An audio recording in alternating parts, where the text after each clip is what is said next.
Hello friends, स्वागत है आपका अपने चैनल यूजीसी नेट हिंदी साहित्य चैनल में। तो हम उपन्यास पढ़ रहे थे। उपन्यास की सीरीज़ में हम महिला उपन्यासकार पढ़ रहे थे, जिसमें हमने कुछ जो महिला उपन्यासकार थे वो तो पढ़ लिए थे, और आज हम पढ़ेंगे जो बाकी हमारी महिला उपन्यासकार पर है वो सारी पढ़ेंगे। तो जिसमें सबसे पहले आती है दिनेश नंदिनी डालमिया। ठीक है, इनके उपन्यास है मुझे माफ़ करना, जिसका समय है 1974 ईस्वी, आहू की बैसाखियाँ 1978 ईस्वी, कंदील का धुआं 1980 ईस्वी, आँख मिचौली 1991, मरजीवा 1996, फूल का दर्द 1986, यह भी झूठ है 1993। तो ये है दिनेश नंदिनी डालमिया के उपन्यास कि मुझे माफ़ करना, आहू की बैसाखियाँ, कंदील का धुआं, आँख मिचौली, मरजीवा, फूल का दर्द और यह भी झूठ है। उसके बाद अगले आते हैं मृदुला गर्ग, जिनके उपन्यास है कि उसके हिस्से की धूप 1975 ईस्वी, वंशज 1976 ईस्वी, चितकोबरा 1979 ईस्वी, अनित्य 1980 ईस्वी, मैं और मैं 1984 ईस्वी, कठगुलाब 1996, मिलजुल मन 2002। ये है मृदुला गर्ग के उपन्यास कि उसके हिस्से की धूप, वंशज, चितकोबरा, अनित्य, मैं और मैं, कठगुलाब और मिलजुल मन। मृदुला गर्ग का जो कठगुलाब उपन्यास है ये बहुत इंपॉर्टेंट है, पेपर में बहुत बार आते हैं, और वैसे तो मृदुला गर्ग के सारे उपन्यास इंपॉर्टेंट हैं। ठीक है, आगे चलो, आगे इनकी जो है कथा वस्तु है वो देखते हैं कि इनका जो उपन्यास है अनित्य, उस उपन्यास में 1930 से लेके 1960 ईस्वी तक के बीच में की जो भारत की जो राजनीति रही थी, राजनीतिक परिस्थितियाँ रही थी, उसका चित्रण किया गया है उसमें कि 1930 से लेके 1960 के बीच में भारत की जो राजनीतिक स्थितियाँ रही थी उसका चित्रण किया गया है अनित्य उपन्यास में। उसके बाद अगला आता है इनका कठगुलाब। इनका कठगुलाब उपन्यास में इन्होंने पितृसत्ता से नारी के शोषण और मुक्ति का संघर्ष की कथा कही है। कठगुलाब इनके उपन्यास में इन्होंने कि जो पितृसत्ता से नारी का शोषण होता है और उससे जो मुक्ति का जो संघर्ष है, पितृसत्ता से जो मुक्ति का जो संघर्ष है उसका चित्रण किया है इसमें उन्होंने। अगली है मंजुल भगत।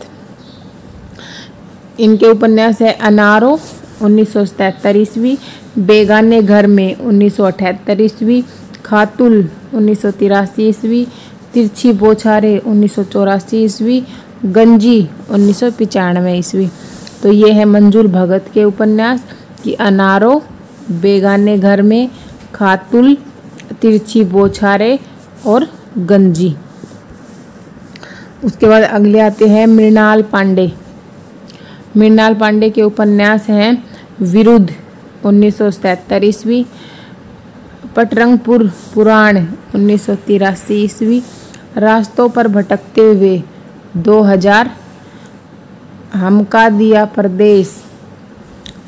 ठीक है, ये है मृणाल पांडे के उपन्यास कि विरुद्ध, पटरंगपुर पुराण, रास्तों पर भटकते हुए, हमको दियो परदेश। ये है मृणाल पांडे के उपन्यास। उसके बाद अगले आते हैं चंद्रकांता। इनके उपन्यास है अर्धांतर 1981 ईस्वी, अंतिम साक्ष्य 1981 ईस्वी। आगे है बाकी सब खैरियत है 1983 ईस्वी, ऐलान गली जिंदा है 1984 ईस्वी। ये चंद्रकांता का इम्पोर्टेंट है कि ऐलान गली जिंदा है ये। और यह विस्तृतता बहती रहे 1992 ईस्वी, अपने अपने कोणार्क 1995 ईस्वी और कथा सतीशर 2001। तो वैसे तो चंद्रकांता के सारे उपन्यास इम्पोर्टेंट है, इनको भी आप क्रम से और अच्छे से याद कर लेना चंद्रकांता के सारे उपन्यासों को। उसके बाद अगले आते हैं राजी सेठ। जिनका उपन्यास है तत्सम 1993, निष्कवच 1995। राजी सेठ के दो ही उपन्यास है, पहला है तत्सम और दूसरा है निष्कवच। अगला है निरुपमा सेवती, इनका उपन्यास है पतझड़ की आवाज़ें 1976 ईस्वी, बढ़ता हुआ आदमी 1977 ईस्वी, अपना मेरा नर्क अपना है 1977 ईस्वी, दहकन के पार 1982 ईस्वी। ये हैं निरुपमा सेवती के उपन्यास कि पतझड़ की आवाज़ें, बढ़ता हुआ आदमी, मेरा नर्क अपना है और दहकन के पार। अगली आती है नासिया शर्मा, ये इनके जो उपन्यास है ये भी बहुत इम्पोर्टेंट है। इसमें आता है इनका 7 नदियाँ एक समुंदर, जिसका समय है 1984 ईस्वी, सालमती 1987 ईस्वी, ठिकरे की मगनी 1989 ईस्वी और जिंदा मुहावरे 1993 और अक्षयवट 2003, कुइयाँ जान 2005, जीरो रोड 2008, अजनबी जजीरा 2012, पारिजात। ठीक है, ये है नासिरा शर्मा के उपन्यास कि 7 नदियाँ एक समुंदर, सालमली, ठिकरे की मंगनी, जिंदा मुहावरे, अक्षयवट, कुइयाँ जान, जीरो रोड, अजनबी जजीरा और पारिजात। अब इनके उपन्यासों की कथा वस्तु देख लेते हैं। इनका जो उपन्यास है 7 नदियाँ एक समुंदर, यह ईरान की पृष्ठभूमि पर लिखा गया है इनका उपन्यास। अगला है जिंदा मुहावरे, जो उपन्यास है इसमें भारत विभाजन की त्रासदी का चित्रण किया गया है। अगली है वो है प्रभा खेतान, उनके उपन्यास है आओ पेपे घर चले, जिसका समय है 1990 ईस्वी, तालाबंदी 1991 ईस्वी, छिन्मस्ता 1993 ईस्वी, अपने अपने चेहरे 1994 ईस्वी, पीली आंधी 1996 ईस्वी कि इनके उपन्यास प्रभा खेतान के उपन्यास है आओ पेपे घर चले, तालाबंदी, छिन्मस्ता, अपने अपने चेहरे और पीली आंधी। तो इनके उपन्यासों की कथा वस्तु देखते हैं कि इनका जो उपन्यास है आओ पेपे घर चले, इसमें एक अमेरिका में रहने वाली एक स्त्री है और उस स्त्री का जो जीवन है, उसके जीवन की दुख व पीड़ा का इसमें चित्रण किया गया है। अगला है इनका उपन्यास छिन्मस्ता। इस छिन्मस्ता उपन्यास में के पुरुष के वर्चस्व के मध्य एक स्त्री व्यवसाय शुरू करती है, कर आत्मनिर्भर बनती है और स्वयं की जो अपनी खुद की एक अलग पहचान बनाती है। छिन्मस्ता उपन्यास है, इसमें एक स्त्री है वो अपना खुद, इसके पात्र है प्रिया छिन्मस्ता की, जो अपना एक व्यवसाय शुरू करती है और अपनी एक अलग पहचान बनाती है, उसकी कहानी है इसमें। अगला है पीली आंधी, इसमें मारवाड़ी समाज के संघर्ष और उसकी पीड़ा की कहानी है यह पीली आंधी उपन्यास इनका। अगला है मैत्री पुष्पा। मैत्री पुष्पा के ये उपन्यास है वो भी बहुत इम्पोर्टेंट है।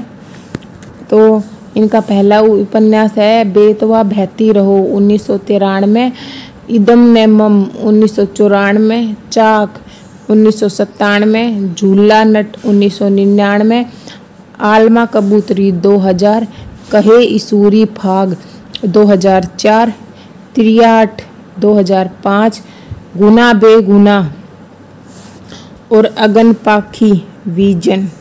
ये हैं मैत्री पुष्पा के उपन्यास की बेतवा बहती रहो, इदम नेमम, चाक, झूला नट, आलमा कबूतरी, कहे इशूरी फाग, त्रियाहट, गुन्हा बेगुना और अगन पाखी। उसके बाद लास्ट है विजन। उसके बाद अगले आते हैं चित्रा मुदगल। इनके उपन्यास हैं एक जमीन अपनी 1990, आवा 2000 और गिल्ली गंडू 2002, post box number 203 Nala Sopara, जिसका समय है 2016 ईस्वी। ठीक है। चित्रा मुदगल के उपन्यास है एक जमीन अपनी, आवा, गिल्ली गंडू और post box number 203 Nala Sopara. अगले हैं अलका सरावगी। ठीक है। इनके उपन्यास है कली कथा बाईपास, जिसका समय है 1998 ईस्वी। शेष कादम्बरी 2000, कोई बात नहीं 2004, एक ब्रेक के बाद 2008, एक सच्ची झूठी गाथा और जानकी दास तेजपाल मेंशन। ये हैं अलका सरावगी के उपन्यास की कली कथा, शेष कादम्बरी, कोई बात नहीं, एक ब्रेक के बाद, एक सच्ची झूठी गाथा और जानकी दास तेजपाल मेंशन। उसके बाद अगली आती है नीरजा माधव। इनके उपन्यास है अभी ठहरो अंधी सदी, और जिसका समय है 1998 ईस्वी। यमदीप 2002 ईस्वी। ये हैं नीरजा माधव के उपन्यास की अभी ठहरो अंधी सदी और यमदीप। उसके बाद अगली आती है मधु कांकरिया, जिनका उपन्यास है खुले गगन के लाल सितारे, जिसका समय है 2000।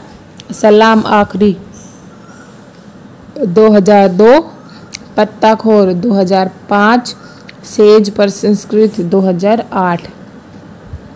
यह है मधु कांकरिया के उपन्यास कि खुले गगन के लाल सितारे, सलाम आखरी, पत्ताखोर, सेज पर संस्कृत। उसके बाद अगली आती है अनामिका। इनके उपन्यास है अनामिका के अवांतर कथा और 10 द्वार का पिंजरा 2006, जिसका समय है। अगले हैं क्षमा शर्मा। क्षमा शर्मा का एक ही उपन्यास है मोबाइल। उसके बाद आती है डॉक्टर प्रतिभा राय, जिनका उपन्यास है महामोह, द्रौपदी, अरण्य, देहाती, अपरिचिता, आदि भूमि और उत्तर मार्ग। ठीक है। ये है प्रतिभा रॉय के उपन्यास महामोह, द्रौपदी, अरण्य, देहाती, अपरिचिता, आदि भूमि और उत्तर मार्ग। उसके बाद अगले हैं रीता शुक्ला। इनका उपन्यास है अग्निपर्व। उसके बाद आती है पद्मा सचदेवा। ये टाइपिंग मिस्टेक होगी, ए नहीं आई है, पद्मा सचदेवा आएगा। इनके उपन्यास है भटकों को नहीं धनंजय, जम्मू जो कभी शहर था, अब न बनेगी देहरी। ये है पद्मा सचदेव के उपन्यास भटकों को नहीं धनंजय और जम्मू जो कभी शहर था, अब न बनेगी देहरी। ठीक है। अगला है सुलोचना राघव, जिनका उपन्यास है बारी बारणी खोल दो। सुलोचना राघव का एक ही उपन्यास है बारी बारणी खोल दो। अगले है रजनी गुप्ता, जिनका उपन्यास है कुल जमा 20, जिसका समय है 2012। कहीं कुछ और किशोरी का आसमां, एक न एक दिन, कितने कटघरे। ये है रजनी गुप्ता के उपन्यास कि कुल जमा 20, कहीं कुछ और, किशोरी का आसमां, एक न एक दिन, कितने कटघरे।